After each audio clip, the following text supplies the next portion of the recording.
గాంజాని control చేసే విషయంలో ఈరోజు నేషనల్ ఎన్సీబీ వాళ్ళు దగ్గర నుంచి ప్రతి ఒక్కరు కూడా మిగతా స్టేట్స్ అన్ని కూడా ఎలాగ వాళ్ళు కంట్రోల్ చేశారో, ఆల్టర్నేటివ్ క్రాప్స్ ఎలా వేశారో ఆంధ్రప్రదేశ్ చూసి నేర్చుకోండి అని చెప్పే పొజిషన్ ఈరోజు తెచ్చుకున్నాం అధ్యక్ష.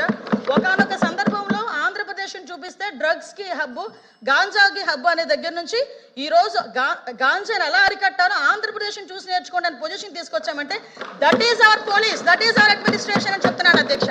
అంతే తప్పించి ఈరోజు మళ్ళీ చెప్తున్నా, ఎవరు దొరకలేదు, అందరి గురించి ఎదుగుతున్నామమ్మా. ఆఖరికి డోర్ డెలివరీలు చేసిన వాళ్ళ కుటుంబ సభ్యులను కూడా ఎదుగుతున్నాం. వాటి మీద కూడా మేము దృష్టి పెట్టాం. వాటి గురించి కూడా మాట్లాడుకుందాం.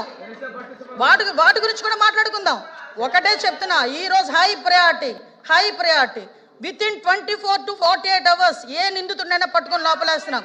ఇంకోటి చెప్తున్నా అధ్యక్ష, పోక్సో కేసుల్లో ఎవరైతే హ్యాబిచువల్ అఫెండర్స్ ఉన్నారో వాళ్ళని కూడా ట్రాకింగ్ లో పెట్టాం, రౌడీ షీట్ని ట్రాకింగ్ లో పెట్టాం. కాబట్టే లా అండ్ ఆర్డర్ మేము కంట్రోల్ చేయగలుగుతున్నాం. లా అండ్ ఆర్డర్ విషయంలో కూడా ఓవరాల్ క్రైమ్ ను కూడా 6% తగ్గించుకున్నామని చెప్పి కూడా గర్వంగా చెప్తున్నాం.